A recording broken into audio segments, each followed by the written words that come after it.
Hello and welcome to Pudseythepetvet, Coronavirus Lockdown Edition. Well, it's been an interesting week, lots has happened and things have changed so fast for us, and it's frightening for everybody and it's very disturbing.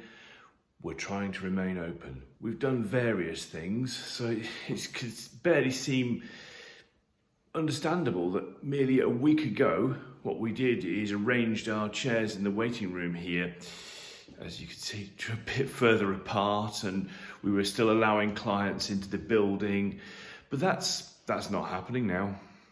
Okay, and I want to walk you through what we're doing right now because it's quite a lot different. Okay, so when the client comes to the building, the door is locked. And I'll just take you out to the front door.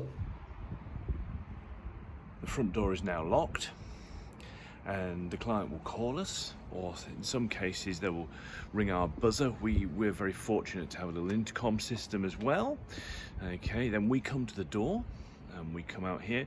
We maybe have a little chat with the client in the car park, and then observing very safe distancing rules, obviously.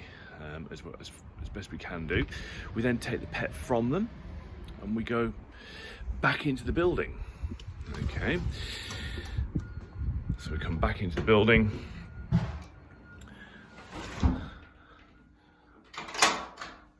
and we take the pet through into our consulting areas, back into my consulting room, which is changing a great deal. The way of consulting is changing a great deal. So we now examine the pet and we make some decisions. Sometimes that might mean that I have to go back out to the car park and have another little discussion with the client. That might happen. Or in some cases, I might have enough information to make a decision and decide what treatments I'm going to give, then have to give the treatments and do what we need to do. And then we can go back out to the car park with the pet. Once the client has their medication, then they're encouraged to give us a call to arrange payment, and that can be done over the telephone. And we're not really accepting cash. We're trying to avoid that wherever possible. Very tricky sometimes, but most of the time we're taking card as far as is possible. Once we've decided what treatment we're giving, we then place the treatment in this box and the client collects it from this box. And there's an additional little challenge at the moment. It's a little bit breezy, so the box has to be weighted down. Gosh, these are all the challenges that were never a thing last week. What is absolutely clear is all this takes a lot more time.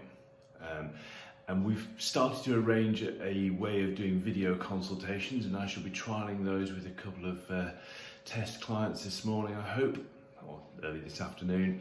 And those video consultations may well form part of what becomes the new normal way of working for us.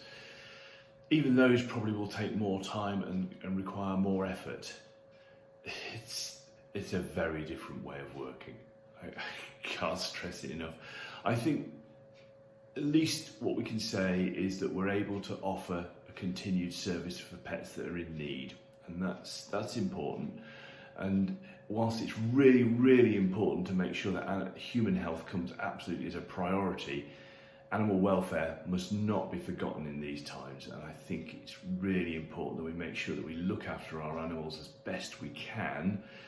And there are things that we can reasonably delay, and certainly will be able. That's part of why the telephone and video consultation process will take place, because that will help us to work out what really needs to come to the practice and be seen. It's quite obvious that quite a lot of our patients do need to be seen actually physically, because it's really difficult to see things down a telephone. A lot of things can be done in that way, I'm sure. We've all got to adapt to this, and it's going to take a little bit of time to get used to it. And how long it lasts for, I don't know. I think that just gives you a flavour of how we are working in these times, and I hope to get more useful advice videos out to you, and maybe that's an ideal thing. I've been very busy this week, bizarrely, so I've not been able to do quite some of the things that I planned to do, and I planned to get an advice video out. At this time, I think advice and physically showing people how to do things are probably some of the best things that we can do. So I'm looking forward to getting some of those together in the next week or so, time willing, and we shall see how that goes. But thanks for watching, and I'll be back with you shortly.